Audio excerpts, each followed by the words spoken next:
Pour leur anniversaire, j'ai offert une boîte mystère, mais ils m'ont traité de parasite et chassé. J'ai ri en révélant ce qu'il y avait dedans. Depuis qu'ils savent la vérité, ils me harcèlent et me supplient de revenir. Je m'appelle Léa Dubois, j'ai 28 ans, et ma propre mère vient de me traiter de profiteuse incapable de survivre seule, juste devant 50 invités à sa fête d'anniversaire de mariage. Mon beau-père a ajouté, on n'a pas besoin de ton cadeau bas de gamme. Reprends-le et sors d'ici. Je n'ai pas pleuré. Je n'ai pas crié. J'ai simplement souri, ouvert la boîte, et je leur ai dit ce qu'il y avait à l'intérieur. Depuis cette soirée, mon téléphone n'arrête pas de sonner. Mais j'ai appris quelque chose d'important. Tous les appels ne méritent pas une réponse. Pour comprendre pourquoi je me tenais là avec cette boîte, je dois vous ramener 12 ans en arrière, le jour où tout s'est effondré. J'avais 16 ans quand j'ai reçu l'appel qui a tout changé. Mon père, David Dubois, était ingénieur en BTP. Pas riche, loin de là, mais le genre d'homme qui faisait des heures supplémentaires juste pour emmener sa famille en week-end à la mer. Le genre d'homme qui se souvenait de chaque spectacle de l'école, de chaque réunion parents-professeurs, de chaque petit moment que la plupart des pères oublient. Ce mardi matin-là, il m'a embrassé sur le front avant de partir pour un voyage d'affaires en Bourgogne. Quand je reviendrai, on ira visiter ce campus universitaire qui te fait de l'œil, a-t-il dit. Commence à penser à ton avenir, ma chérie. Il n'est jamais revenu. Un chauffeur de poids lourd s'est endormi au volant. Ils nous ont dit que ça avait été instantané, qu'il n'avait pas souffert, comme si c'était censé rendre les choses plus faciles. À l'enterrement, j'ai regardé ma mère, Hélène, accepter les condoléances avec une grâce étudiée. Je pensais que nous ferions notre deuil ensemble. Je me trompais. En 2 semaines, elle avait emballé toutes les affaires de papa dans des boîtes en carton. Ses livres, ses outils, même la montre que son père lui avait donnée.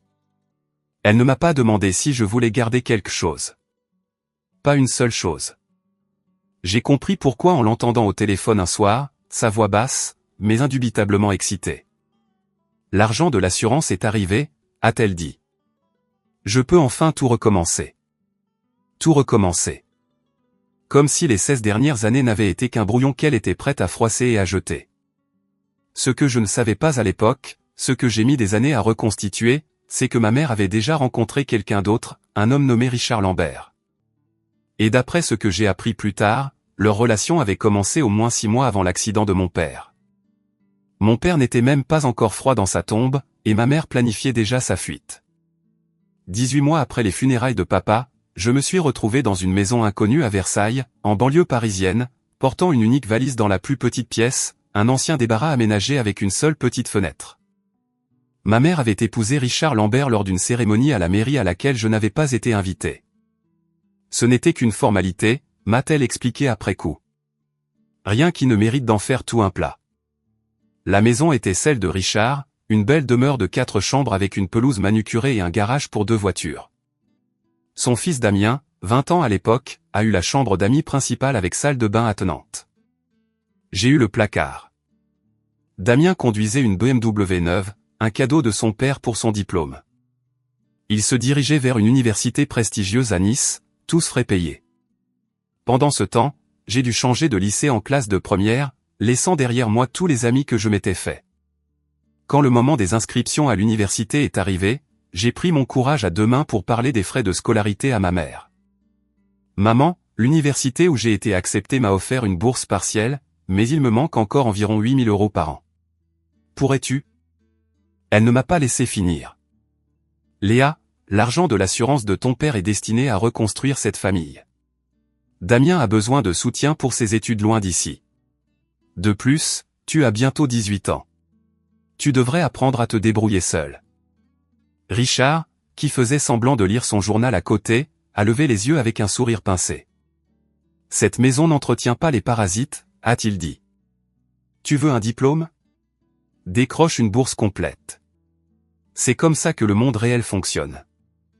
Je les ai regardés, ma mère hochant la tête en accord avec les mots de son nouveau mari, et j'ai réalisé la vérité avec une clarté dévastatrice. À leurs yeux, je n'étais plus de la famille. J'étais un inconvénient, un vestige d'une vie que ma mère voulait oublier. Mais ce qu'ils ne savaient pas allait tout changer. La veille de ma remise de diplôme du baccalauréat, allongé dans cette petite pièce exiguë, j'ai fait les comptes. Pas d'économie, pas de soutien familial, une bourse partielle qui laissait encore un trou de 8 000 € chaque année, et une date limite. Richard avait été clair, je devais avoir quitté la maison le jour de mes 18 ans. C'était dans 3 semaines. J'avais tout essayé. Des petits boulots au centre commercial, du soutien scolaire pour les plus jeunes, supplier ma mère pour une seule conversation, une vraie conversation sur mon avenir. À chaque fois, j'obtenais la même réponse, soit le silence, soit une variation du discours que j'avais déjà mémorisé. Nous avons des responsabilités envers cette famille, Léa. Les études de Damien coûtent cher. Tu dois apprendre l'indépendance. L'indépendance ? Comme s'il me rendait service en m'abandonnant. Cette nuit-là, en fixant le plafond taché d'humidité, j'ai senti le poids de tout m'écraser. Si j'abandonnais maintenant, je deviendrais exactement ce qu'ils croyaient déjà que j'étais, un échec, un fardeau, quelqu'un qui ne pouvait pas s'en sortir seul. Mais comment leur prouver le contraire quand on n'a rien ? Mon téléphone a vibré sur la table de chevet. J'ai jeté un œil à l'écran. Un numéro inconnu avec un indicatif de Lyon. Un instant, j'ai failli l'ignorer. Probablement un spam ou une erreur, mais quelque chose m'a poussé à décrocher. Léa, dit une voix de femme, à la fois chaleureuse et prudente. C'est Patricia, ta tati Patricia, la sœur de David. Mon cœur s'est arrêté. Tati Patricia, je n'avais pas eu de ses nouvelles depuis l'enterrement. Maman avait coupé tout contact avec la famille de papa presque immédiatement après son remariage. Je sais que ta mère ne veut pas que nous nous parlions, continua Patricia. Mais il y a quelque chose d'important que je dois te dire. Quelque chose que ton père t'a laissé. Ce week-end-là, j'ai dit à ma mère que je restais chez une camarade de classe pour une session de révision. Au lieu de ça, j'ai pris un bus pendant 6 heures pour Lyon. Tati Patricia m'a accueilli à la gare. Elle ressemblait tellement à papa, les mêmes yeux bienveillants, la même façon douce de pencher la tête quand elle écoutait. La ressemblance m'a frappé si fort que j'ai failli pleurer sur le quai. Merci d'être venu, dit-elle en me serrant dans ses bras. Je sais que ce n'était pas facile.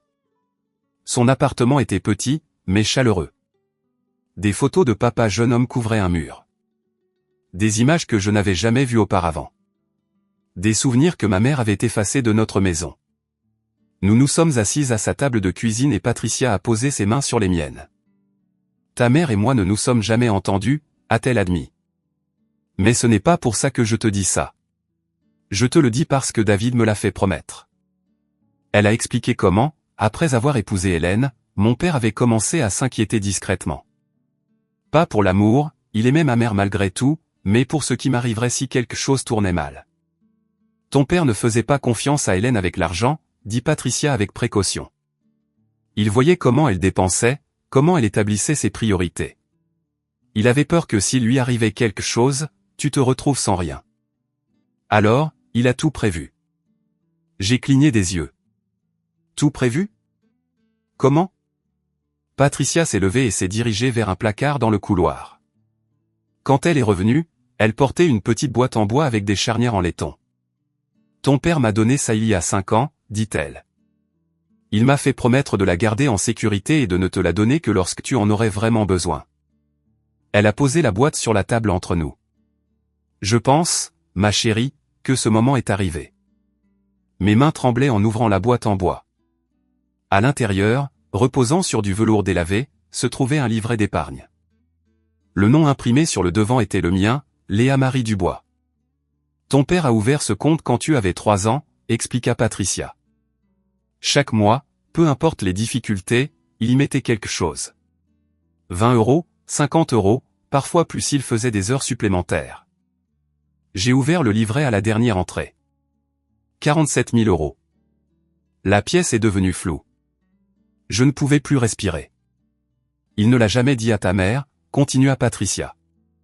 Il avait peur qu'elle trouve une raison de le dépenser, alors il l'a gardé à ton nom, séparé de leur compte joint, et m'a confié les papiers.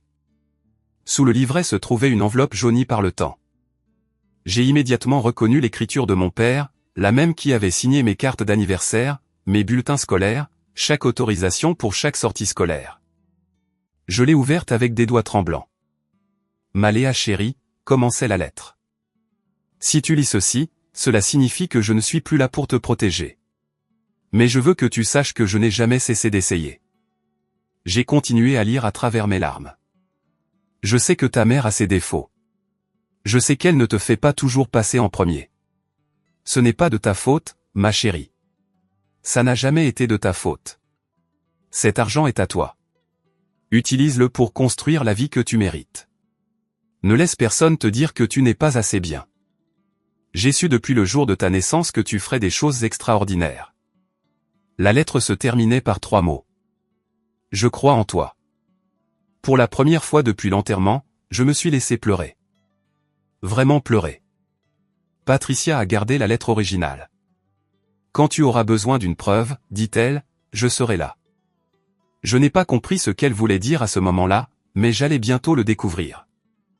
Je suis revenu à Versailles avec un secret brûlant dans ma poitrine.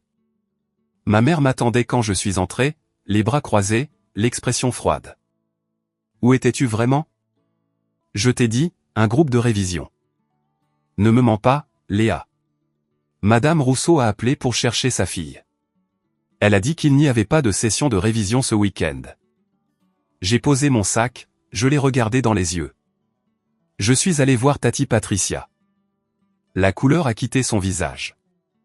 Un instant, quelque chose a vacillé. La peur, peut-être, ou la culpabilité. Puis cela s'est durci en colère. Je t'ai dit que nous ne parlions plus à ce côté de la famille. Tu me l'as dit, tu ne me l'as pas demandé. C'est ma maison. Mes règles. En fait, dis-je doucement, c'est la maison de Richard. Le silence s'est étiré entre nous comme un fil sur le point de rompre. Richard est apparu dans l'encadrement de la porte, attiré par nos voix. Qu'est-ce qui se passe ici? Elle est allée à Lyon, dit ma mère, voir la sœur de David. La lèvre de Richard s'est retroussée. Celle qui n'a pas pu garder ses opinions pour elle au mariage où elle n'était pas invitée. Il s'est approché. Écoute-moi bien. Tu vis sous mon toit. Tu suis mes règles.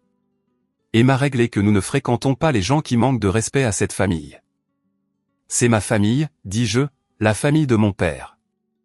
Ton père est mort. Les mots m'ont frappé comme une gifle. Ma mère n'a rien dit. N'a rien fait. Richard a souri.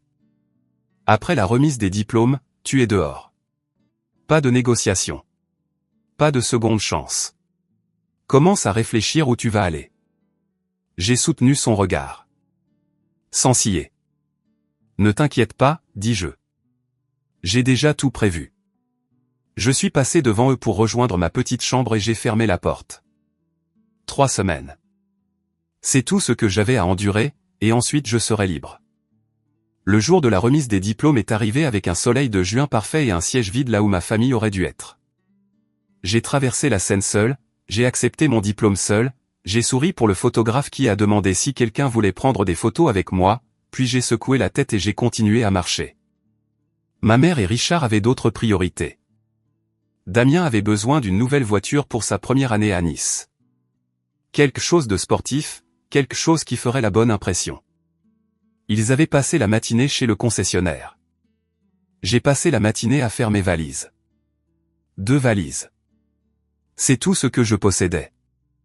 Tout ce que j'avais accumulé en 18 ans tenait dans 2 sacs à roulettes avec de la place en trop. Avant de partir, j'ai jeté un dernier regard à ce débarras qui avait été ma chambre. Le plafond taché d'humidité, la petite fenêtre qui ne laissait jamais entrer assez de lumière, les murs nus que je n'avais jamais eu le droit de décorer. J'ai posé une note sur le comptoir de la cuisine. Merci de m'avoir appris exactement sur qui je peux compter.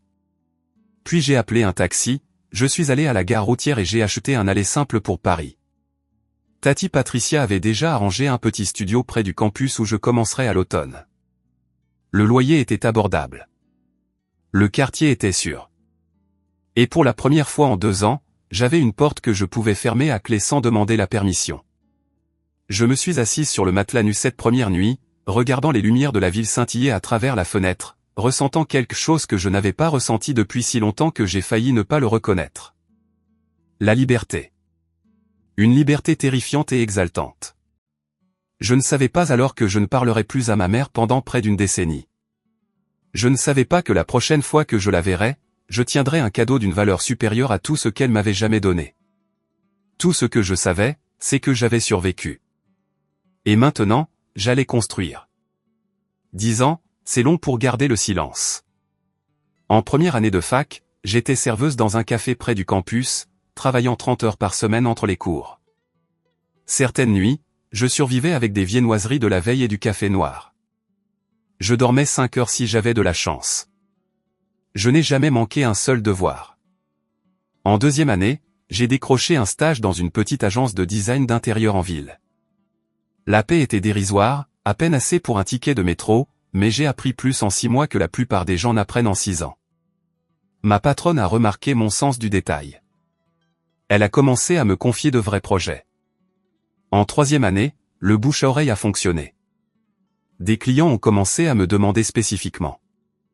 J'ai commencé à travailler en freelance à côté, transformant de minuscules appartements en espaces où les gens voulaient vraiment vivre. Mon portfolio s'est étoffé, mes économies aussi. En dernière année, j'ai obtenu mon diplôme avec la mention très bien et les félicitations du jury. 3 agences m'ont offert des postes. J'ai pris celle qui promettait le plus de possibilités d'évolution. À 25 ans, j'ai été promu chef de projet dans une prestigieuse agence parisienne. Mes projets étaient publiés dans des magazines spécialisés. Des clients avec des budgets à 7 chiffres me demandaient nommément. À 27 ans, j'ai ouvert mon propre studio, Léa Dubois Intérieur. Une petite équipe, une réputation grandissante, et une liste de clients qui comprenaient certaines des adresses les plus influentes de la ville.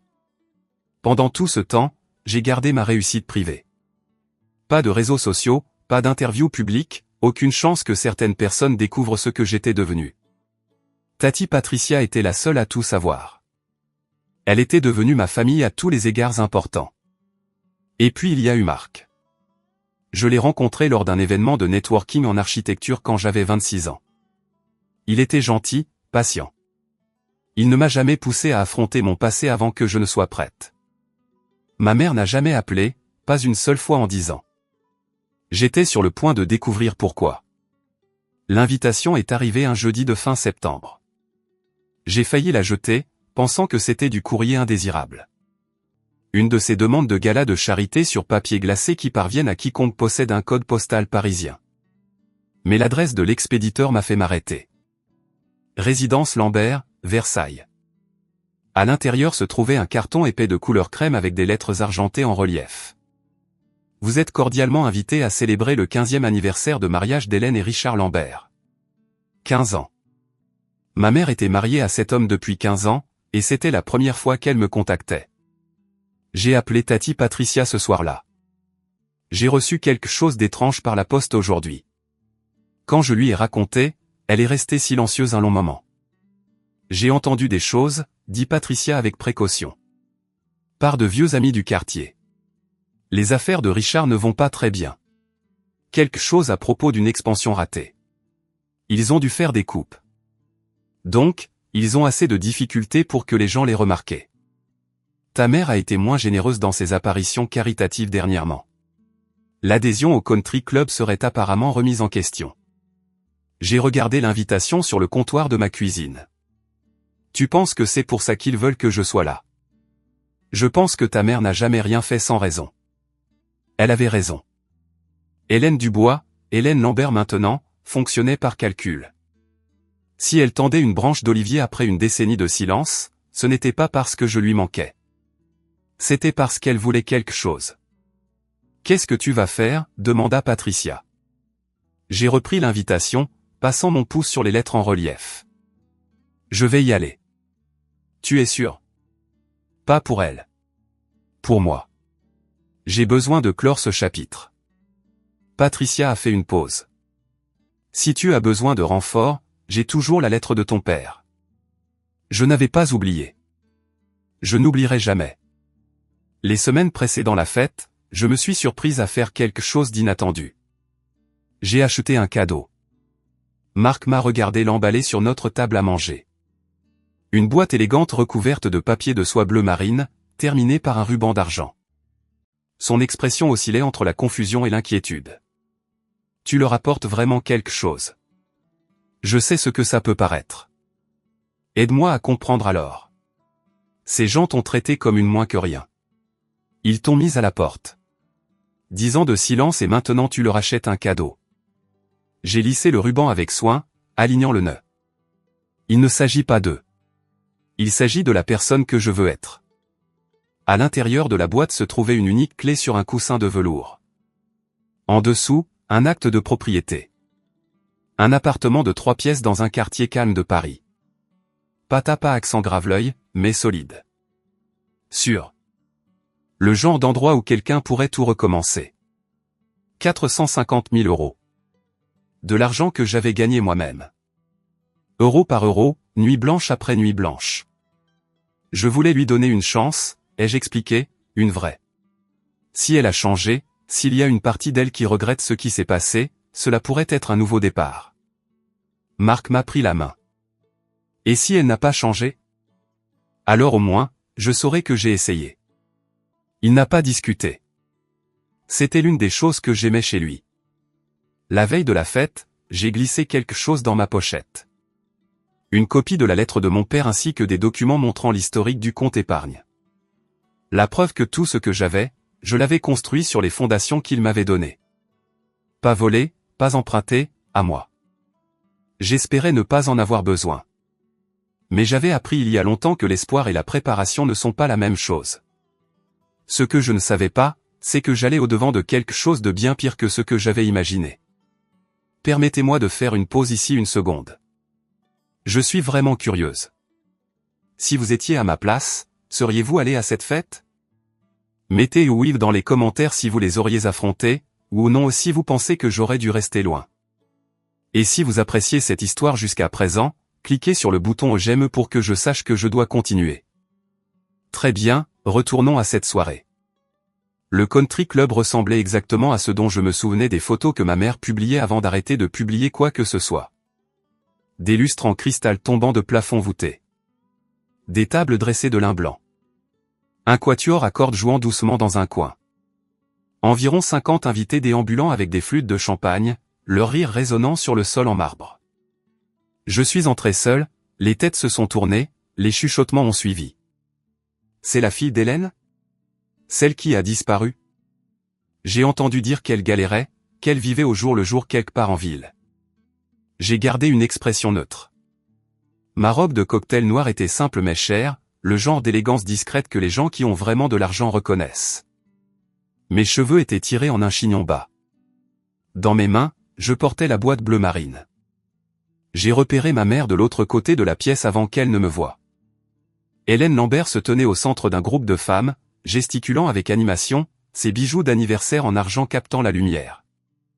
Elle avait bien vieilli, ou chèrement. Son sourire était éclatant et étudié, le sourire de quelqu'un qui avait passé des années à perfectionner sa performance publique. Puis ses yeux m'ont trouvé. Le sourire s'est figé juste une seconde. Une lueur de quelque chose. Surprise, calcul, agacement. Avant que le masque ne se remette en place. Elle n'est pas venue me saluer. N'a pas fait de signe de la main. M'a juste fait un léger signe de tête, comme on pourrait saluer le traiteur. Léa. Je me suis retourné. Damien se tenait derrière moi, une coupe de champagne à la main, un sourire narquois comme si nous étions de vieux amis. Alors, le retour de la fille prodigue. Il m'a jaugé de la tête aux pieds. Tu viens mendier des miettes? J'ai soutenu son regard calmement. J'ai été invité. Bien sûr que tu l'as été. Il s'est approché. Un conseil, ne te ridiculise pas. Personne ici ne se soucie de toi. J'ai souri légèrement. Alors personne ne devrait s'en plaindre si je reste. Damien n'avait pas changé. 32 ans et vivant toujours de l'argent de son père. De ce qu'il en restait, en tout cas. J'avais fait mes recherches. Le diplôme de Nice n'avait mené à rien. Il avait enchaîné les postes de consultant, chacun plus vague que le précédent, avant de rentrer à la maison pour travailler pour Richard à un poste de direction inventé de toutes pièces. Laisse-moi deviner, dit-il en faisant tourner son champagne. Tu es là pour une aumône. Je suis là parce que j'ai reçu une invitation. C'est ça, dit-il en riant. Ma belle-mère a eu pitié de toi. Elle a dit que tu te pointerais probablement avec quelque chose d'Emmaüs, mais qu'on devait quand même être aimable. J'ai senti la brûlure familière de la colère, mais j'avais eu 10 ans pour apprendre à la contenir. C'est ce qu'elle a dit à tout le monde? Entre autres choses. Damien s'est penché d'un air conspirateur. Que tu n'arrivais pas à garder un travail. Que tu rejetais la faute de tes problèmes sur tout le monde. Que tu es pratiquement SDF. Voilà donc le récit. Ma mère avait passé une décennie à me dépeindre comme un exemple à ne pas suivre.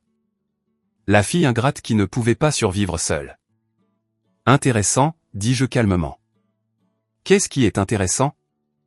Qu'elle parle de moi tout court, vu qu'elle ne m'a pas appelé en disant. Le sourire narquois de Damien a légèrement vacillé.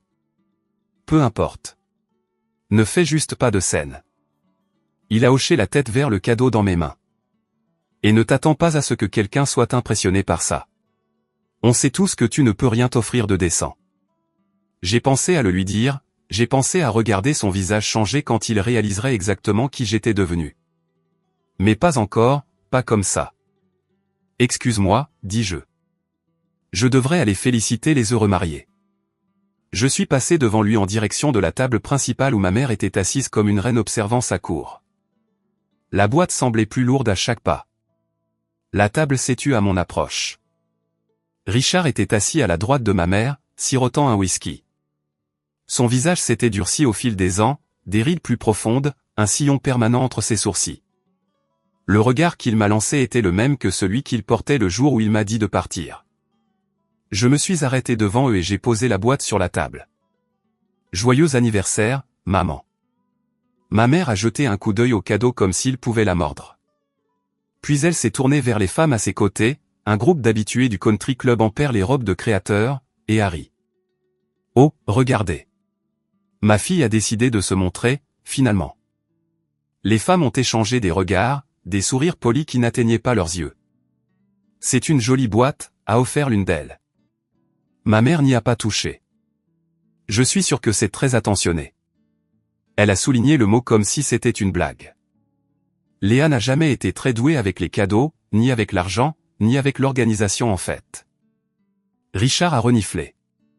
Tu te souviens du Noël où elle nous a offert ces cadres photos faits maison?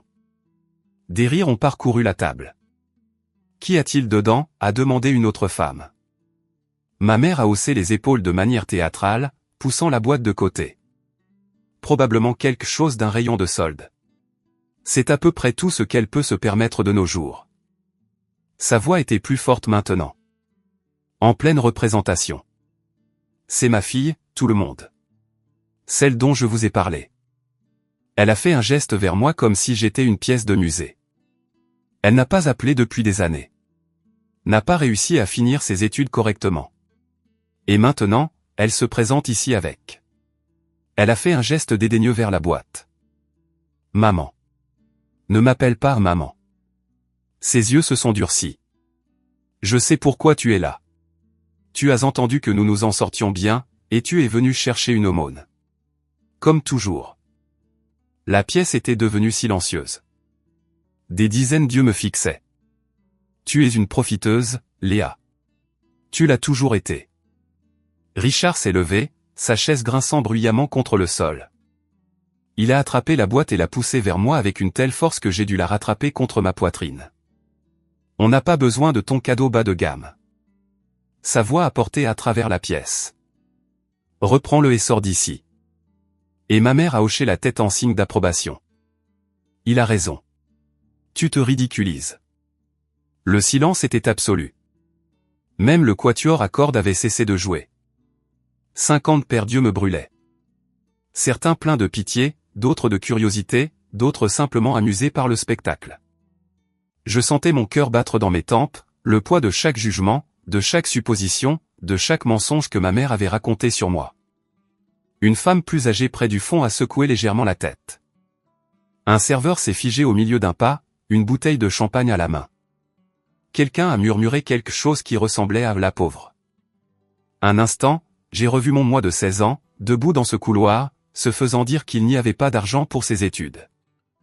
J'ai revu mon moi de 18 ans, portant 2 valises vers la porte. J'ai revu chaque version de moi à qui on avait dit qu'elle n'était pas assez, qu'elle ne serait jamais assez. puis j'ai senti autre chose monter en moi. Quelque chose qui s'était construit pendant 12 ans. Le calme. J'ai regardé ma mère, Richard, la foule d'inconnus qui pensaient connaître mon histoire. Et j'ai ri. Pas un rire amer, ni moqueur. Un vrai rire doux de libération. Qu'est-ce qui est si drôle, a lancé ma mère. Rien. J'ai tenu la boîte fermement. Je pense juste que vous n'avez aucune idée de ce que vous venez de refuser. Pardon ? J'ai commencé à dénouer le ruban d'argent. Vous vouliez savoir ce qu'il y a à l'intérieur. Très bien. J'ai soulevé le couvercle. Laissez-moi montrer à tout le monde. La pièce s'est penchée collectivement. Même le rictus de Richard a vacillé d'incertitude. Ce qui s'est passé ensuite, personne dans cette pièce ne l'oublierait jamais. J'ai posé la boîte ouverte sur la table pour que tout le monde puisse voir. À l'intérieur, reposant sur un coussin de velours bleu marine, se trouvait une unique clé en argent. En dessous, pliée avec précision, se trouvaient des documents officiels. J'ai d'abord soulevé la clé, la laissant capter la lumière. Ceci, dis-je, ma voix stable, est la clé d'un appartement de 3 pièces à Paris. Dans le 16e arrondissement, immeuble avec gardien. Bonnes écoles à proximité. Des murmures ont parcouru la foule. J'ai déplié les documents, les ai tenus en l'air. Ceci est l'acte de propriété, entièrement payé. Pas d'hypothèque. J'ai fait une pause. Évalué à environ 450 000 €. La bouche de ma mère s'est ouverte, s'est fermée, s'est rouverte. J'allais te le donner. Je l'ai regardé droit dans les yeux. Un endroit où tu pourrais aller si jamais tu avais besoin d'un nouveau départ. Un cadeau de ta fille. La femme à côté de ma mère, que je ne reconnaissais pas, a eu un hoquet audible. Toi? Où as-tu trouvé un tel argent? La voix d'Hélène avait perdu sa qualité théâtrale. Maintenant, elle était juste brute. Je l'ai gagnée. En faisant quoi? En dirigeant ma propre entreprise, Léa Dubois Intérieur. Nous sommes spécialisés dans le design résidentiel haut de gamme. J'ai laissé cela s'installer. Vous avez peut-être vu notre travail dans Architectural Digest au printemps dernier. Les chuchotements se sont intensifiés. Un homme près du bar a sorti son téléphone, tapant rapidement. C'est impossible, a lâché Damien de quelque part derrière moi. Tu mens. Cherche sur Google. Le visage de Richard était devenu d'un rouge alarmant. Ma mère avait l'air d'avoir été giflée. Maman, tu as dit à tout le monde que je galérais, ai-je continué. Que je ne pouvais pas garder un travail, que j'étais pratiquement SDF. J'ai fait un geste vers la boîte. Est-ce que ça ressemble à quelqu'un qui galère? Personne n'a répondu. La première fissure était apparue dans l'histoire soigneusement construite de ma mère, et je n'avais pas encore fini. Le silence s'est étiré jusqu'à ce qu'une femme plus âgée s'avance, aux cheveux d'argent, élégante, avec des yeux vifs qui ne manquaient rien. Je l'ai reconnue sur les photos de l'enterrement que j'avais gardées. Éléonore Bernard, l'une des plus anciennes amies de mon père. Hélène. Sa voix était froide et précise. Tu m'as dit que ta fille était au chômage, qu'elle vivait de la générosité d'étrangers, qu'elle refusait de prendre tes appels. Ma mère a ouvert la bouche, mais aucun son n'en est sorti. Madame Bernard, dis-je en lui faisant un signe de tête respectueux. C'est un plaisir de vous revoir. Léa, ma chère. L'expression d'Éléonore s'est légèrement adoucie. Je suis heureuse de voir que tu vas bien. Malgré ce que l'on m'a fait croire. Un murmure a parcouru les invités. D'autres téléphones sont sortis. Je pouvais voir les gens chercher, lire, montrer des écrans les uns aux autres. C'est vraiment une designer, a chuchoté quelqu'un. Il y a tout un site web. Je me suis retourné vers ma mère. Tu ne m'as jamais appelé, maman. Pas une seule fois en 10 ans. Alors, où as-tu obtenu tes informations sur ma vie? Silence. Tu ne les as pas obtenues, ai-je répondu pour elle. Tu les as inventées. Tu as raconté aux gens l'histoire qui te faisait passer pour la victime. Je protégeais la réputation de notre famille. En mentant sur ta propre fille? Éléonore a croisé les bras. Hélène, est-ce vrai? Tu as fabriqué des histoires sur ton propre enfant? Richard a attrapé le bras de ma mère. Ne réponds pas à ça. Pourquoi pas? J'ai gardé ma voix égale. Qu'est-ce qu'elle a d'autre à cacher? La salle regardait maintenant, comme des spectateurs à un procès. Je pouvais voir le changement s'opérer, le doute se propager comme des fissures dans la glace. Puisque nous sommes dans l'honnêteté, ai-je continué, parlons de ce qui s'est vraiment passé après la mort de mon père, de l'argent de l'assurance, de là où il est vraiment allé. Ma mère est devenue livide. Léa, Ne quoi? Dire la vérité? J'ai fouillé dans ma pochette.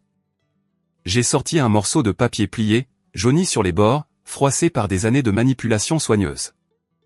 Ceci est une lettre, dis-je, écrite par mon père, David Dubois, avant sa mort.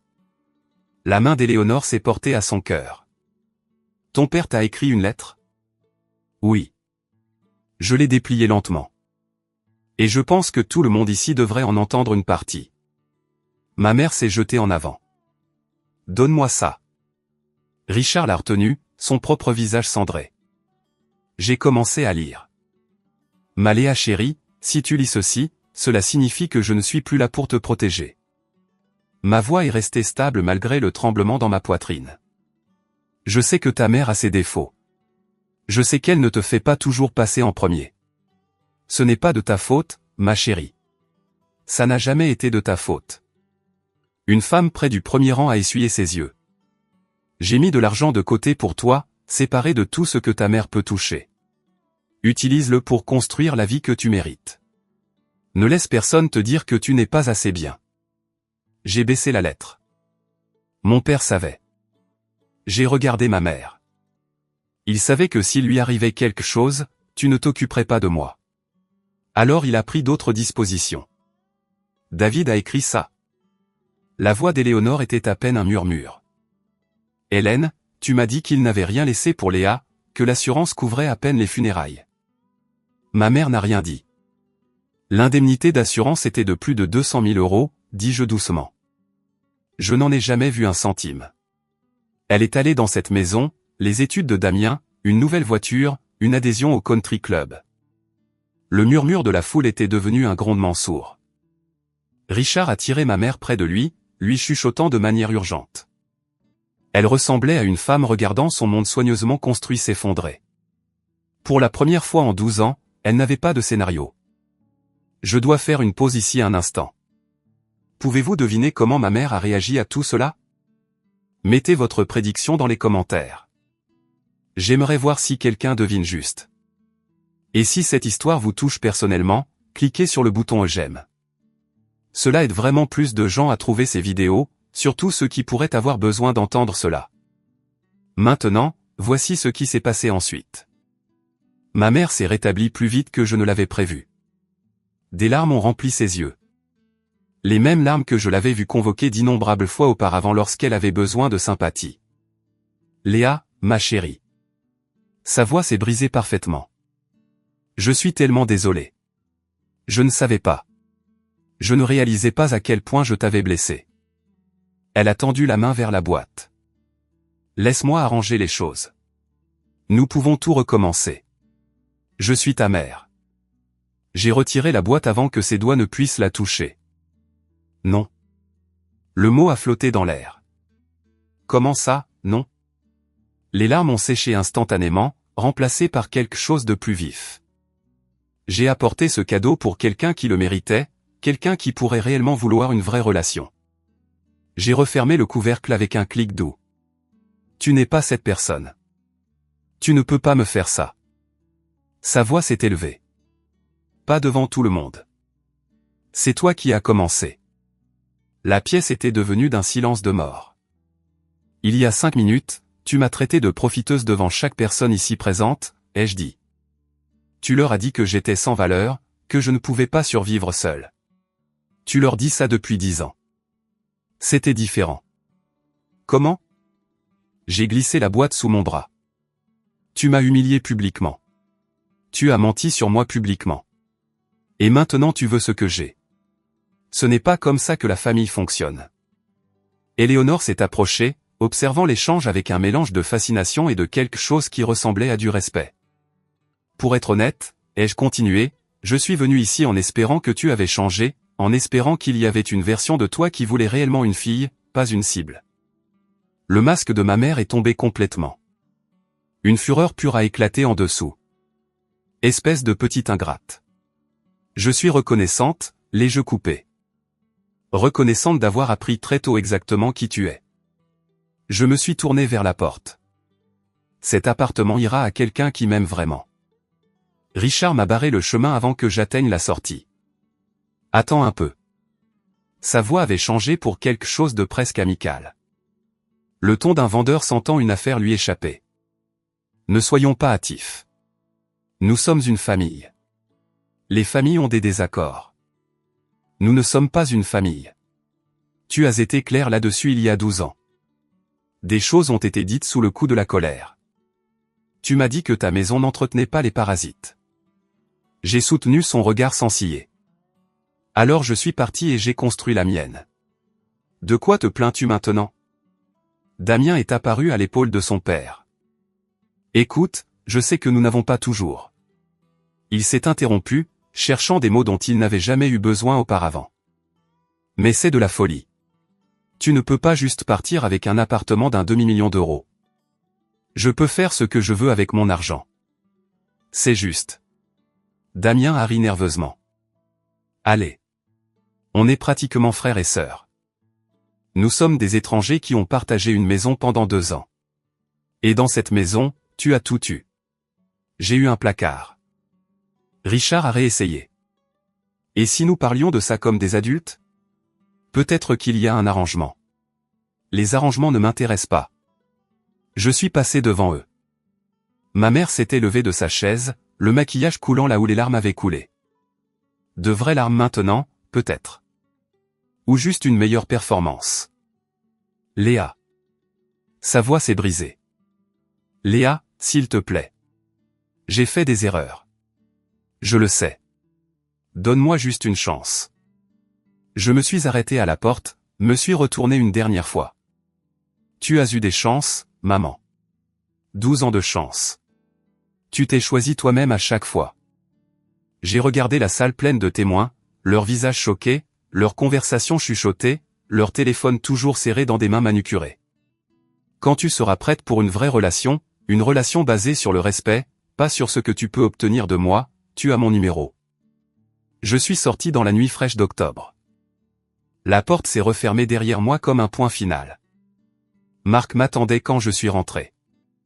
Il n'a pas posé de questions au début, il m'a juste prise dans ses bras et m'a serré pendant que l'adrénaline se dissipait lentement. Comment te sens-tu? J'y ai réfléchi. J'ai vraiment considéré la question. Libre. Il a souri. Bonne réponse. Mon téléphone a commencé à vibrer avant même que j'ai enlevé mon manteau. Puis il n'a plus cessé. 47 appels manqués de ma mère. 12 de Richard. 8 de Damien.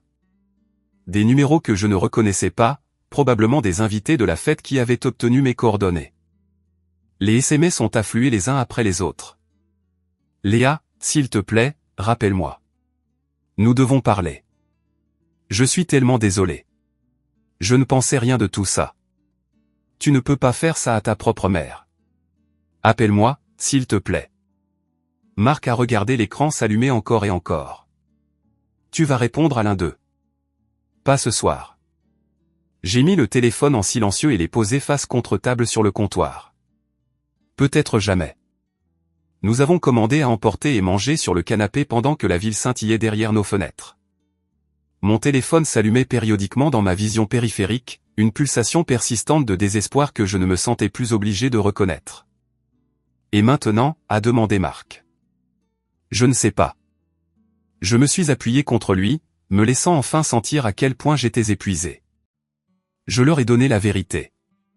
Ce qu'ils en font, c'est leur problème. Et l'appartement? J'ai souri. J'ai quelqu'un en tête. Pour la première fois en 12 ans, le poids que je portais, la conscience constante d'être indésirable pour les personnes qui étaient censées m'aimer le plus, semblait plus léger. Peut-être qu'il ne disparaîtrait jamais complètement. Mais ce soir, en regardant les lumières de la ville avec quelqu'un qui m'avait choisi librement, c'était suffisant. Plus que suffisant. Les retombées sont arrivées par morceaux au cours de la semaine suivante. Tati Patricia a appelé la première, contenant à peine sa satisfaction. Tu ne devineras jamais ce que j'ai entendu. Éléonore Bernard, il s'est avéré, avait un cercle social assez large. Le lundi matin, l'histoire de la fête d'anniversaire s'était répandue dans tous les groupes de femmes, comités de charité et salles à manger de country club dans un rayon de 80 km. Hélène a essayé de limiter les dégâts, a rapporté Patricia. Elle a dit à tout le monde que tu avais mal compris. Que la lettre n'était pas réelle. Que tu avais toujours été difficile. Est-ce que quelqu'un l'a cru?